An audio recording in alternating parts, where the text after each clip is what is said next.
student loan repayment is back. And if you want to get an idea of how that's going, well, 40% of student loan borrowers missed their first student loan payment since they'd been paused for 3 years, obviously following the pandemic.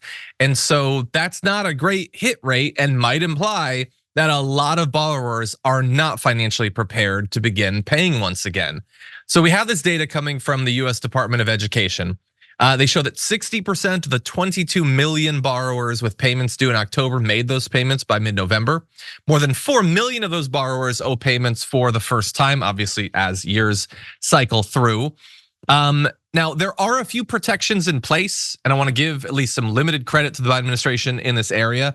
So they created a 12-month on-ramp period for repayment.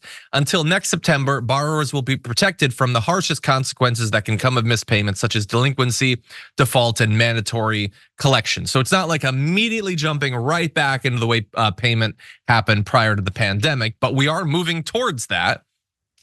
Fingers crossed that millions of Americans' financial situations are significantly improved between now and next September. But anyway, though student debt cancellation was obviously voided by SCOTUS, if you have loans and you haven't already looked into what's called the SAVE plan that he set up, that could be a good option for you. So under that, the most affordable loan plan ever, they say, especially for borrowers who have particularly high amounts of student loan debt or low incomes. Borrowers earning less than about $15 an hour or more, if they have families, will have $0 payments on their debt. Borrowers who still owe a payment are saving roughly $102 per month, or a little bit over $1,200 per year. And it eliminates runaway interest that can cause balances to grow, even for borrowers paying what they owe. And I think one of the things that led so many people to support student debt cancellation was people mapping out how they've been paying for years and they owe way more than they did on day one. So there are some added protections that I have no doubt will be taken away if Donald Trump becomes president again. But a lot of people have been put in this position, Yaz, where they now have to make these payments and they can't necessarily afford it. What do you think about this? Yeah, well, it's interesting because, you can't stop payments because of extenuating economic conditions and then just restart them when certain conditions have not improved, right? So yes, we are in a much better position than we were in March 2020, obviously, because more people are able to work now than they were back then.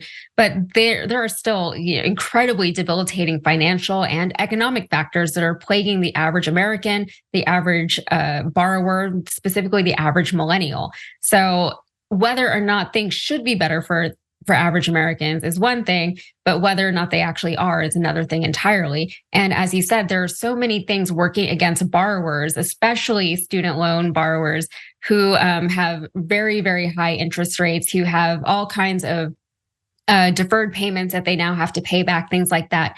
And on top of all of it, we're still trying to save and afford things in this inflated economy. We're all trying to buy houses and we're constantly being told, you know what, just get used to renting, just learn to love renting, right? Like that seems to be what they're pushing these days. So, and on top of that, we're getting in trouble for not having children because children are also very expensive and we're not allowed to abort babies anymore. So, there's a lot of things working against people, and there are a lot of, I guess I would say, I don't want to blame it all on the boomers, but there are people in higher positions of power who really don't seem to understand the struggles of everyday younger Americans, right? And in a time where we're supposed to have more free movement of our money, right? All of our money is trapped and tied up in debt, and it's going to all these interest payments and things like that. So it's not actually circulating within the economy the way they want it to.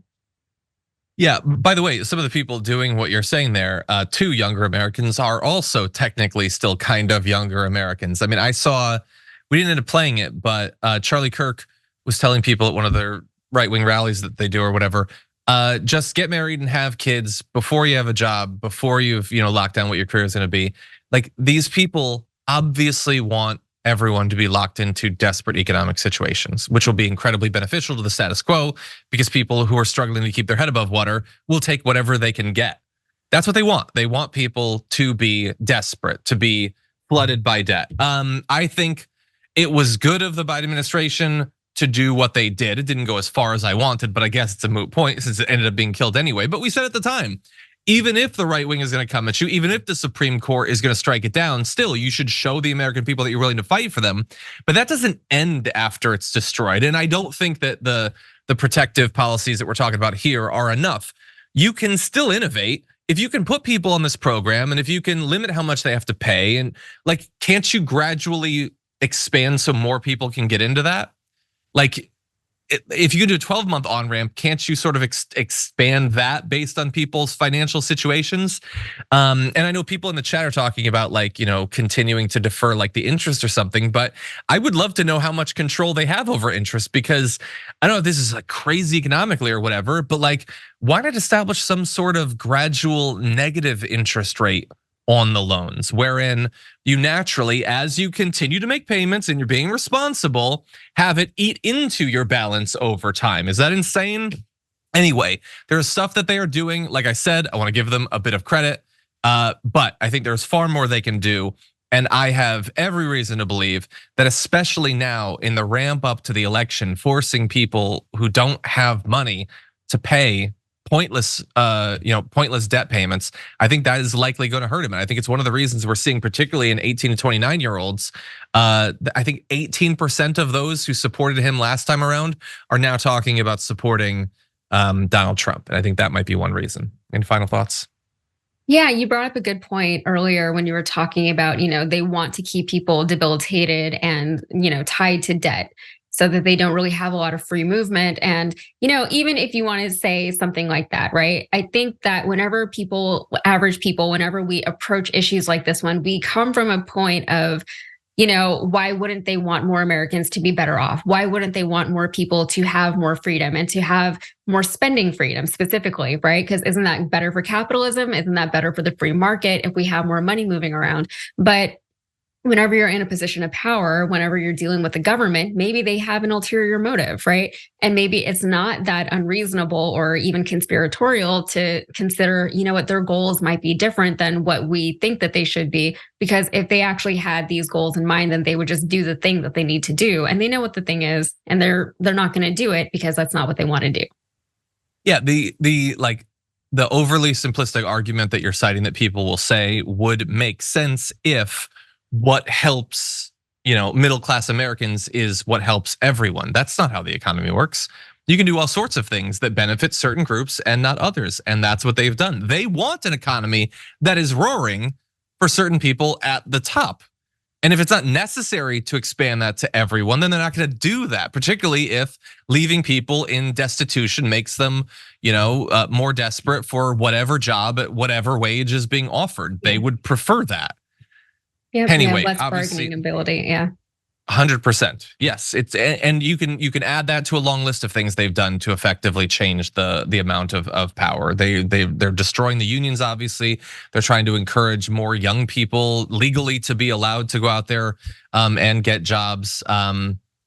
So anyway, we have a lot to talk about in the future when it comes to student loan debt. We'll continue to watch it.